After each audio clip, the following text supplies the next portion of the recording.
prezados, vocês não têm a impressão de que é impossível ensinar qualquer coisa a um velho? Vocês não têm essa impressão, ou essa sensação? Eu tenho. É sobre isso que a gente vai falar aqui.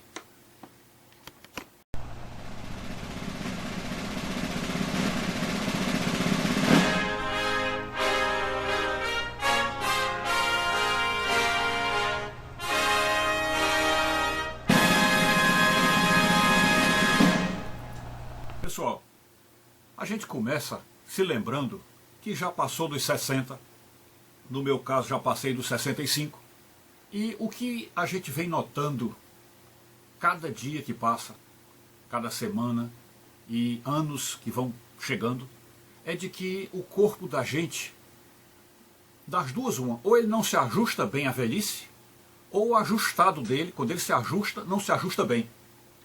E talvez alguma coisa que seja, talvez um desajuste entre a saúde mental e a saúde física, ou vice-versa. Alguma coisa acontece no envelhecimento, que o corpo começa a produzir dores. E eu confesso a vocês que as dores são tão diversas e tão constantes, tão variadas e de intensidades diferentes. E ao conversar com outros amigos meus da minha mesma geração, que confessam a mesma coisa, eu acho que é possível concluir que a dor é uma companheira constante da velhice. Ok? Vou repetir, a dor é uma companheira constante da velhice. Então podemos dizer que realmente dor é coisa de velho. Ou dor é coisa para velho. E a gente então começa a se pensar, raciocinar sobre isto. Ou seja, se a velhice é própria da dor e é próprio do velho sentir dor, que isto é o que acontece normalmente, e é claro que não estamos pensando nas exceções de gente que vai até os 100 anos sem sentir dor nenhuma. É claro que existe. Toda regra tem exceção. Nós estamos falando da maioria, e aí conversando com médicos, tanto da área de clínica geral como de geriatras, dizendo que a grande maioria, mais de 90% dos seus pacientes, chegam lá se queixando de dores. E essas dores, características próprias da velhice, vão desde dores no pescoço, dores nos ombros, dores nas costas, dores na cabeça, dores nas articulações, nas juntas, dores no joelho, dores no estômago, enfim, as dores diversificadas aí pelo corpo. Alguns casos até lembrando a fibromialgia, né? Que é uma dor espalhada no corpo todo, que independe da idade. Pois bem, então concluímos que na velhice a dor é uma companheira constante dos idosos. E aí vem a pergunta do início. Vocês já perceberam como é difícil ensinar alguma coisa a um velho? Já perceberam isso? Como é difícil ensinar alguma coisa a um velho? E então vem a pergunta. Por que é tão difícil ensinar alguma coisa a um velho? Por que é difícil?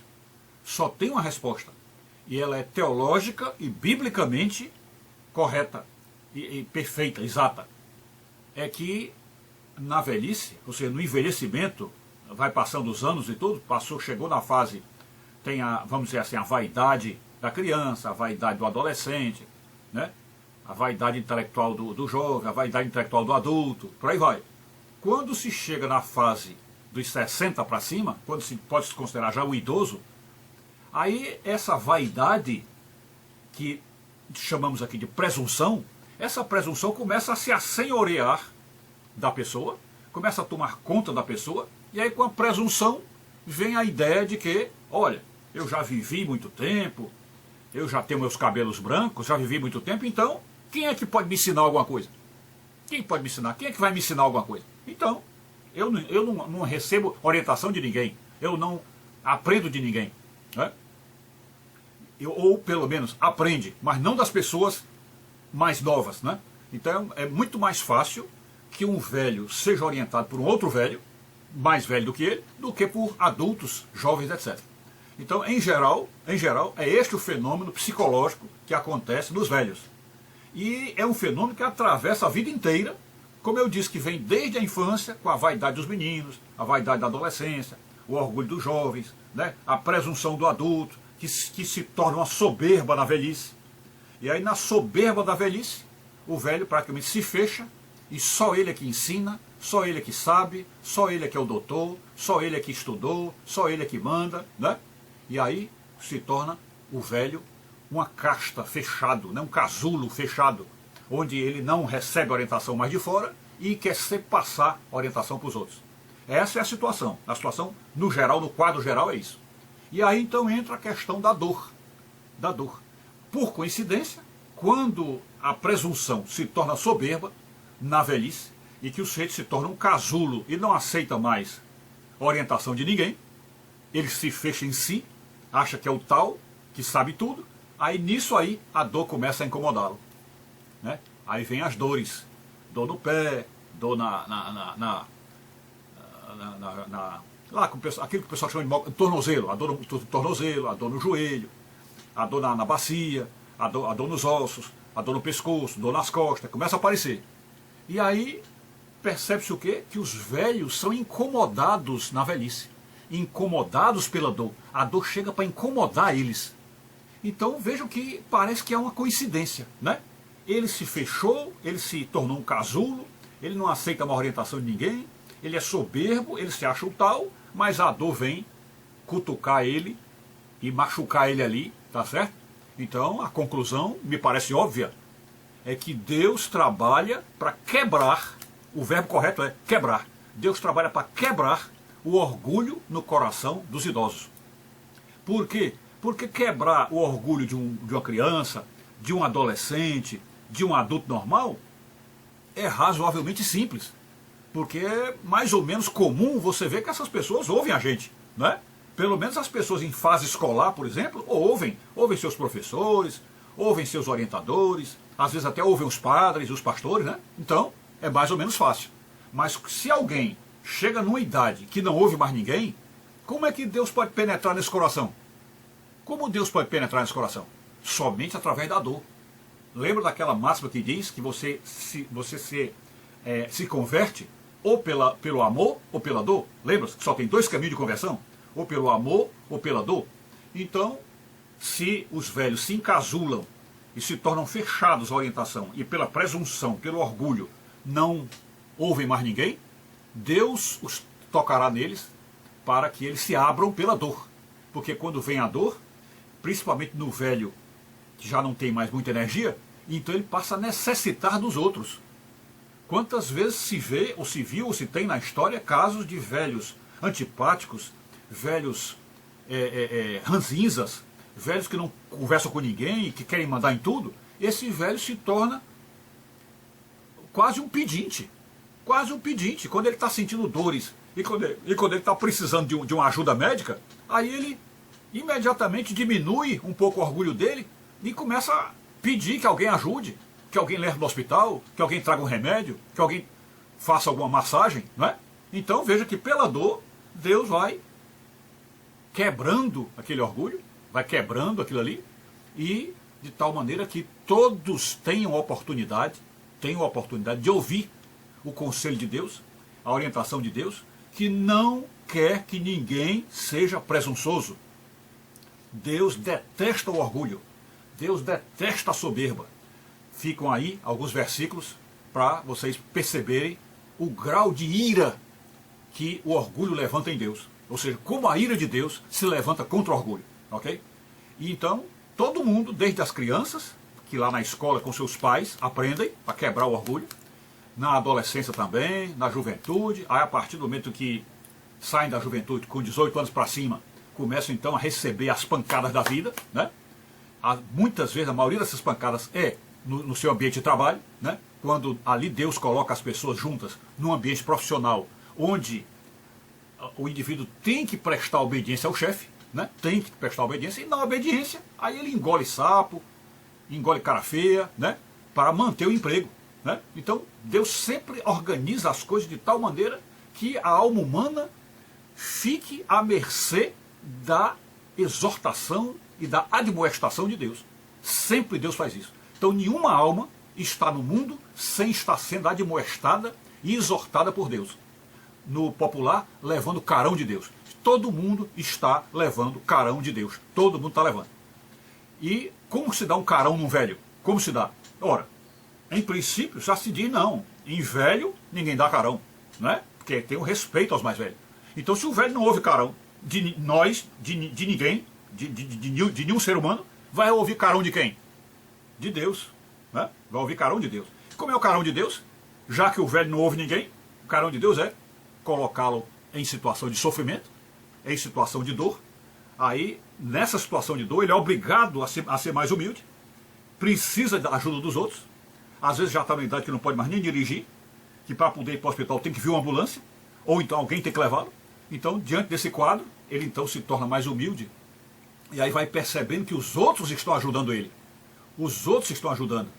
Não é praticamente, vamos dizer, é uma coisa absolutamente comum você ver nos hospitais, que os velhos, quando vão para o hospital, ficam assim quase que como meninos, como crianças, pedindo ajuda a um e a outro, e fazem logo amizade com a enfermeira, com os enfermeiros e tudo. Por quê? Porque ele sente que ali está perdido. Está perdido. Quem foi que colocou ele nessa situação? Deus que colocou. Deus que colocou.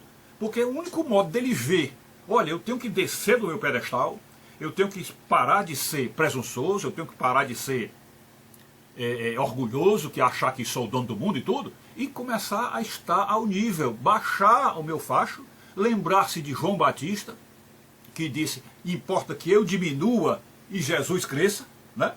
E então, eu preciso fazer isso. Então, se eu não fizer por mim, pela minha própria humildade, Deus vai fazer por mim, vai me obrigar a isso. Porque Deus não quer ninguém orgulhoso. Deus não quer ninguém presunçoso, né? Então, esse é um dado que está fechando aí o nosso raciocínio. Então, a ideia está nesse título que foi colocado, que é todo velho precisa sofrer de verdade. Todo velho, todo idoso precisa sofrer de verdade. Então, o sofrimento, que, como o Dr. C.S. Lewis diz, o sofrimento é o megafone de Deus para acordar um mundo surdo. Era isso que C.S. Lewis dizia. O sofrimento é o megafone de Deus para acordar um mundo surdo. E aí também, por coincidência, os velhos geralmente são surdos, né? Quando não são surdos nos ouvidos de verdade, são surdos no espírito. Não ouve ninguém. Então aí se explica por que é importante que os velhos sofram. Então quando você vir um velho sofrendo, lembre-se sempre disso. Nenhum ser humano deve sofrer, mas o sofrimento vem de Deus como uma maneira de quebrar o orgulho, é aquela ferramenta que dilapida, ela vai, aliás, lapidando, né, a alma de tal maneira que a pessoa vai se aperfeiçoando, porque a dor trabalha para aperfeiçoar o indivíduo, tá certo? Claro que o que eu estou dizendo é dificílimo para todos nós, é dificílimo também para mim, e tudo que eu tenho dito aqui do orgulho dos velhos, este orgulho também está em mim, eu também preciso ser dilapidado, né? Porque esta é um conselho, uma orientação que Deus dá para a humanidade inteira. Para a humanidade inteira. E é uma coisa tão impressionante, e aí vale o caso de pensar mais uma vez sobre isso, que eu já fiz outros vídeos falando sobre isso.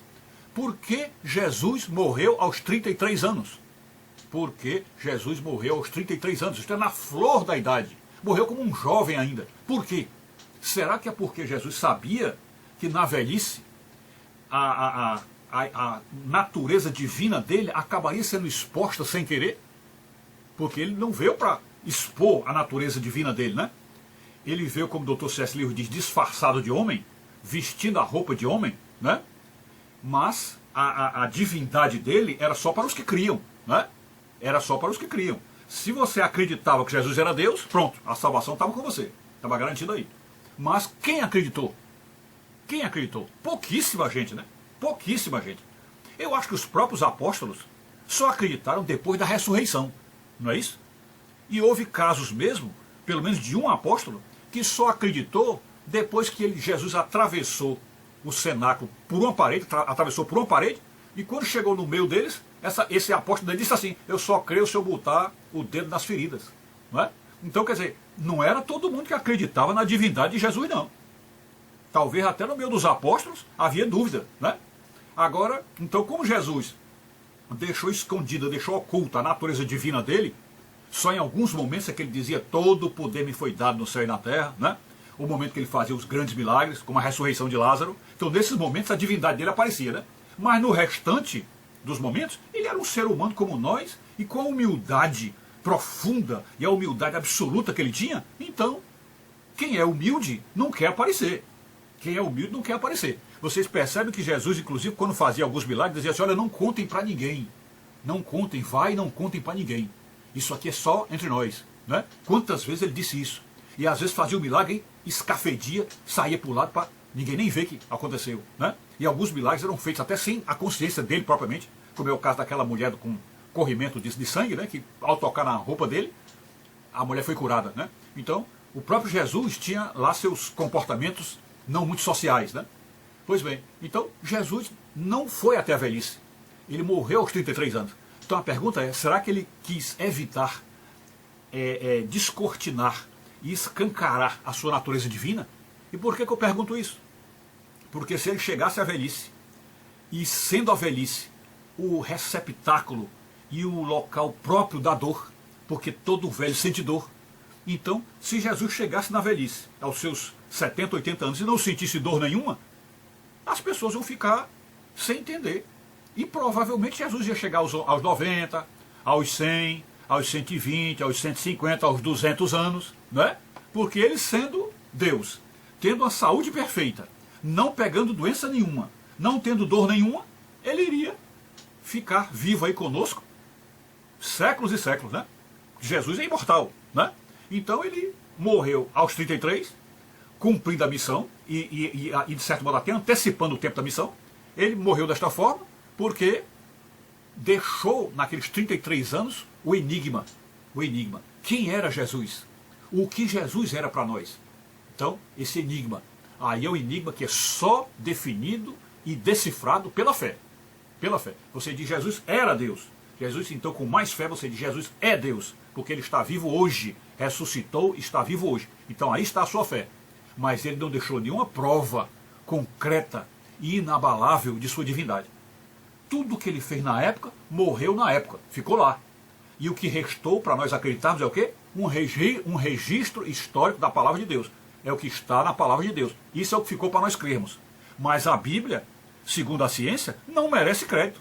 A Bíblia não merece crédito. A Bíblia é um dos livros mais lidos, mas também é um dos livros mais descritos, né? Às vezes nem cristãos creem. Então não se crê na Bíblia. A ciência não crê na Bíblia. Então pode-se dizer que não ficou prova da divindade de Jesus por aí. Não ficou.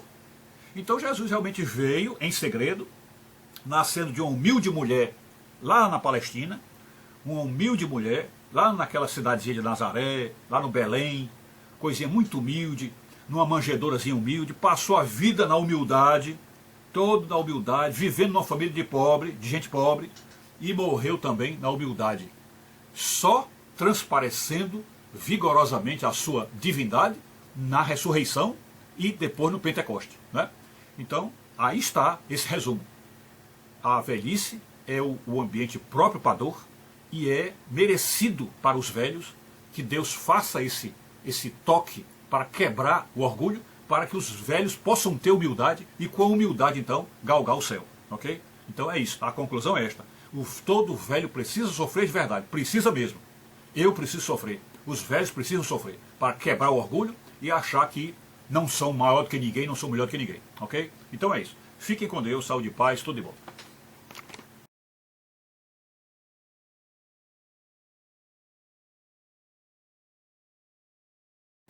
Há uma passagem bíblica, não é? Onde fica bem claro essa questão de por que os velhos devem sofrer. Por que eles devem sofrer? Por que é necessário que um velho sofra? Observe que São Paulo não estava tão velho quando escreveu isso. Ele, quando escreveu isso, devia ter entre 40 e 50 anos. Então, São Paulo escreveu uma passagem dizendo assim, que ele tinha uma dor no corpo, portanto, se era uma dor antes da velhice, já mostra que a velhice dele foi muito mais dolorosa do que a gente pudesse pensar. Aliás, ele morreu antes de chegar à velhice, pelo que a gente sabe, né? Então, São Paulo diz que tinha uma dor, e para esta dor, ele pediu 3 vezes a Deus para tirar essa dor dele. 3 vezes ele pediu a Deus. E a única resposta que Deus deu foi o quê? A minha graça te basta. A minha graça te basta. Ora, veja bem, se São Paulo, aquele grande servo de Deus, sentiu uma dor no corpo e pediu a Deus 3 vezes para tirar essa dor, e Deus não tirou, significa dizer que a dor é necessária. A dor é necessária, porque a dor quebra o orgulho, né? Então, quebrar o orgulho. E São Paulo disse isso claramente. Ele disse, olha, para que eu não me ensoberbecesse, ensoberbecer o que é? Se tornar soberbo. E soberbo é o que? É a velhice própria, é o orgulho próprio da velhice. É o orgulho próprio da velhice, é a soberba. É o se achar o tal, é o melhor de todos, é o mais experiente, é o mais sábio. Então Paulo diz que ele, Paulo, sofria do mal da soberba, e para que ele não se soberbecesse, Deus deixou nele uma dor. Portanto, está provado que a dor é a forma de Deus quebrar a soberba humana. Ok? Então está aí. Este é um complemento que nós precisávamos fazer, porque esse texto bíblico praticamente responde tudo. Ele dá o motivo da dor e explica como mesmo um santo como Paulo sentia o pecado e por isso estava aí um castigo de Deus para esse pecado. Ok? Então é isso. Fiquem com Deus, saúde e paz, tudo de bom.